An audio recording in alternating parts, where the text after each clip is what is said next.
एक बेटी जब घर से बाहर कदम रखती है तो उसकी माँ सिर्फ इतना कहती है, बेटा जल्दी घर आ जाना। लेकिन सोचिए, अगर वही बेटी कभी वापस ना लौटे, उसका फ़ोन हमेशा के लिए बंद हो जाए और हर गुजरती शाम के साथ दरवाजे पे टकटकी लगाए बैठी माँ की आंखें पत्थर बन जाए, तो उस घर पर क्या गुजरती होगी। नमस्कार, मैं सिद्धार्थ कुंवर आपका बहुत बहुत स्वागत करता हूं अपने शो क्राइम रूम में।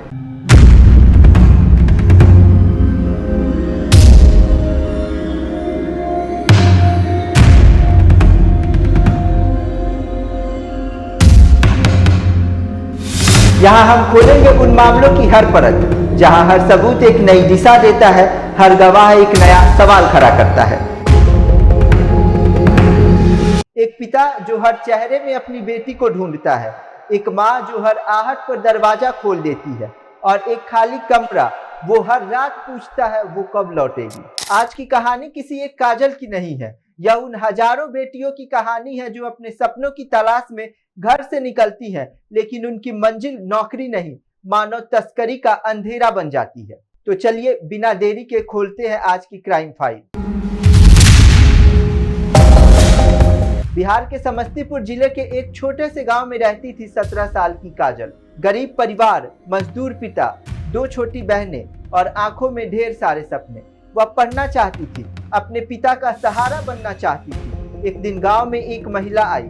उसने कहा, दिल्ली में नौकरी है, सिर्फ बच्चों की देखभाल करनी होगी, 15,000 रुपए महीने मिलेंगे, रहने और खाने का भी पूरा इंतजाम होगा। एक गरीब परिवार के लिए यह सिर्फ नौकरी नहीं, उम्मीद थी। माँ ने बेटी के सर पर हाथ फेरा। पिता ने फोन पे कहा, बेटा अपना ख्याल रखना। और काजल अपने छोटे से बैग में कपड़े से ज्यादा सपने लेकर घर से निकल गई। लेकिन उसे नहीं पता था कि वह नौकरी करने नहीं बल्कि बेची जाने वाली है। 3 दिन और फिर सन्नाटा। पहले दिन फोन आया, दूसरे दिन फोन नहीं लगा और तीसरे दिन मोबाइल हमेशा के लिए बंद हो गया। पिता रामशरण दिल्ली से भागते हुए गांव पहुंचे। उन्हें पता चला जिस महिला के साथ काजल गई हुई थी उसका नाम, पहचान सब झूठा था। वह एक मानव तस्कर गिरोह का हिस्सा थी। उस पल एक पिता की दुनिया उजड़ चुकी थी। यह सिर्फ काजल की कहानी नहीं है। आधिकारिक आंकड़े बताते हैं कि बिहार में हर दिन बड़ी संख्याओं में लड़कियां और महिलाएं लापता होती हैं। इनमें सबसे अधिक संख्या किशोरियों की होती है। जांच एजेंसियों के अनुसार ऐसे बड़े मामलों में मानव तस्करी से जुड़े गिरोह की भूमिका सामने आती है। इन गिरोहों का तरीका भी बेहद खतरनाक होता है। कभी नौकरी का झांसा, कभी शादी का सपना, और अब सोशल मीडिया पे फर्जी फेसबुक आईडी, इंस्टाग्राम पे दोस्ती, प्यार का नाटक, और फिर एक दिन लड़की हमेशा के लिए गायब। कई लड़कियों को दूसरे राज्यों में ले जाकर जबरन मजदूरी, शोषण और अवैध गतिविधियों में ढकेल दिया जाता है। रामशरण अपनी बेटी की तस्वीर लेकर थाने पहुंचे, लेकिन शुरुआत में उनकी शिकायत को गंभीरता से नहीं लिया गया। उन्हें इंतजार करने की सलाह दी गई, लेकिन एक पिता जानता था उसकी बेटी बिना बताए कहीं नहीं जा सकती। यही शुरुआती घंटे सबसे महत्वपूर्ण होते हैं। अगर उसी समय कार्रवाई हो तो कई बेटियां बच सकती हैं, लेकिन कई मामलों में देरी तस्करों की सबसे बड़ी ताकत बन जाती है। करीब 3 महीने बाद सूचना मिली। Bihar police, anti human trafficking unit और एक एनजीओ ने मिलकर हरियाणा में छापा मारा। एक बंद कमरे में डरी हुई, सहमी हुई काजल मिली। उसके साथ बिहार की कई और लड़कियां भी थी। उनकी आजादी छीन ली गई थी, उनके सपनों का सौदा कर दिया गया था।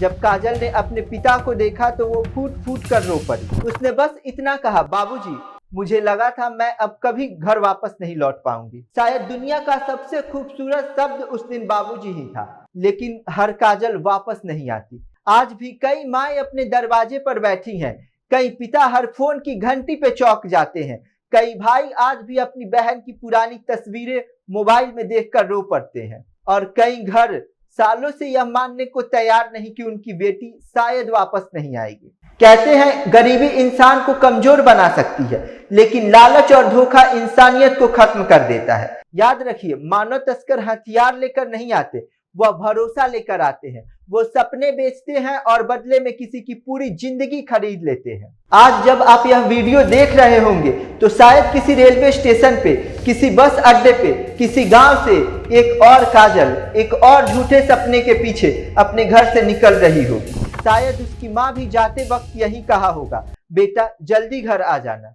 लेकिन हर बेटी घर वापस नहीं लौटती। लेकिन यही इस कहानी का सबसे दर्दनाक सच है। आज आपसे भी सिर्फ एक सवाल, अगर आपकी एक छोटी सी जागरूकता किसी की बेटी को तस्करों के जाल में फंसने से बचा सकती है, तो क्या आप चुप रहेंगे?